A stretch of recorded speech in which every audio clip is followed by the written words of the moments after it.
जंगल में परिंदों का शोर, पत्तों की सरसराहट और एक मोटे सफ़ेद शेर की गर्जदार आवाज़ गूंज रही थी। वो हमेशा की तरह आज भी जंगल की सैर पर निकला हुआ था, नई चीज़ें तलाश करने के शौक में। अचानक एक झाड़ी के पीछे इसकी नज़र एक पुरानी मट्टी में दबी हुई चीज़ पर पड़ी।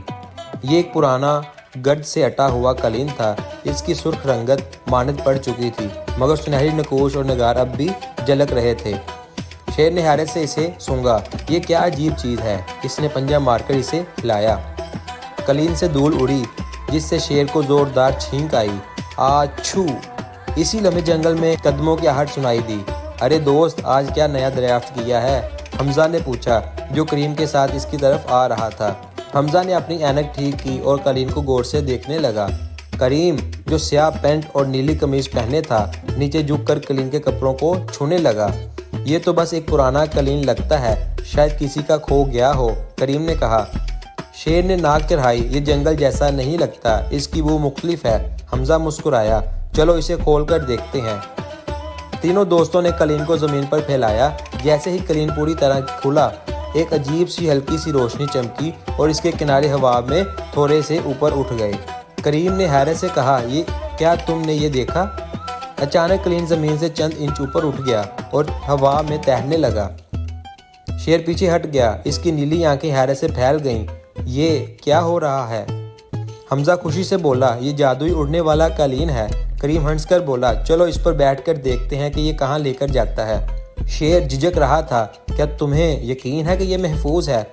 पता लगाने का सिर्फ एक ही तरीका है, हमजा ने पुरजोश होकर कहा और कलीन पर बैठ गया। शेर ने गहरी सांस ली और आखिरकार कलीन पर बैठ गया। करीम भी इसके साथ बैठ गया। जैसे ही तीनों दोस्त जमकर बैठे, कलीन तेजी से ऊपर उठा और एक जोरदार झटके के साथ हवा में परवाज करने लगा। हवा तेजी से इनके चेहरों पर टकरा रही थी। नीचे पूरा जंगल सुकर कर एक छोटा सब्ज कलीन का मंजर पेश कर रहा था। ये बहुत मजेदार है, हमजा ने चीख कर कहा। इसके बाल हवा में लहरा रहे थे। शेर ने कलीन के किनारे को मजबूती से पकड़ लिया। मुझे नहीं लगता ये मेरे लिए है, जमीन बहुत नीचे रह गई है। करीम ने हंसते हुए कहा, दोस्त बस लुत्फ अंदोज हो। जल्द ही वो बर्फ से ढकी पहाड़ियों के ऊपर से गुजरे, जहाँ बर्फ की चमक आंखों को खैरा कर रही थी। फिर वो सुनहरी रेत के सहरा से गुजरे, जहाँ नीचे ऊँटों के काफले चल रहे थे, और नीले समंदरों के ऊपर से गुजरे, जहाँ नीचे डॉल्फिन पानी में मस्ती कर रही थी।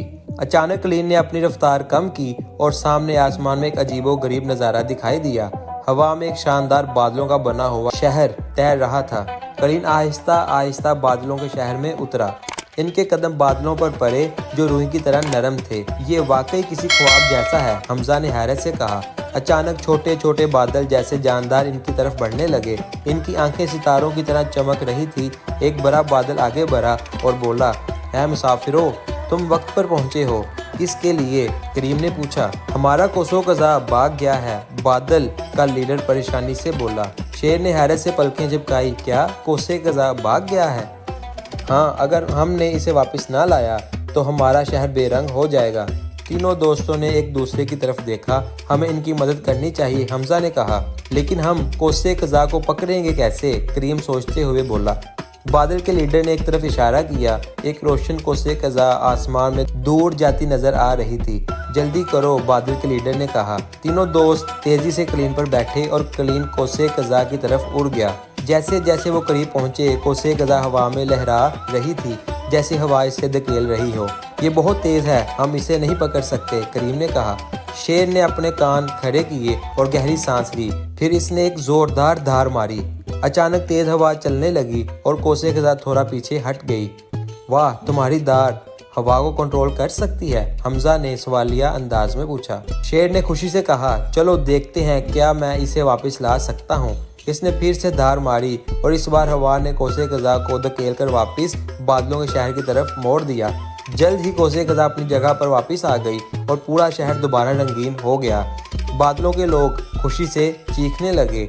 बादल का लीडर बोला, तुमने हमारे शहर को बचा लिया, तुम्हारी धार में ताकत है जवान शेर। तीनों दोस्त कलीन पर बैठे और वापसी का सफर शुरू किया। लेकिन जैसे ही वो चले, कलीन लर्जने लगा। ये क्या हो रहा है? करीम ने घबराकर कहा। कलीन के सुनहरी नकोश और नगार मध्यम होने लगे और कलीन नीचे गिरने लगा। नहीं, हम नीचे गिर रहे हैं, शेर घबरा गया। हमजा को बादल के लीडर की बात याद आ गई। جادو کو زندہ رکھنے کے لیے دل میں مہم جوئی کا جذبہ ہونا ضروری ہے۔ جلدی کرو حمزہ، اپنی سب سے یادگار مہم جوئی کے بارے میں سوچو۔ تینوں نے اپنی پچھلی مہم جوئی کو یاد کیا اور جیسے انہوں نے ایسا کیا، کلیم دوبارہ چمکنے لگا اور واپس اوپر اڑنے لگا۔ واپس جنگل پہنچ کر شیر نے آسمان کی طرف دیکھا۔ یہ سب سے زبردست مہم تھی۔ کریم مسکرایا، اور ہمیں تمہاری خاص طاقت کا پتہ چلا۔ حمزہ نے پوچھا، اب اگلا سفر کہاں ہوگا؟ شیر نے چمکتی آنکھوں سے جواب دیا، اب میں پوری دنیا کو دیکھنا چاہتا ہوں۔ اور یوں ان کی کہانی ایک نئے خواب کے آغاز کے ساتھ ختم ہوئی۔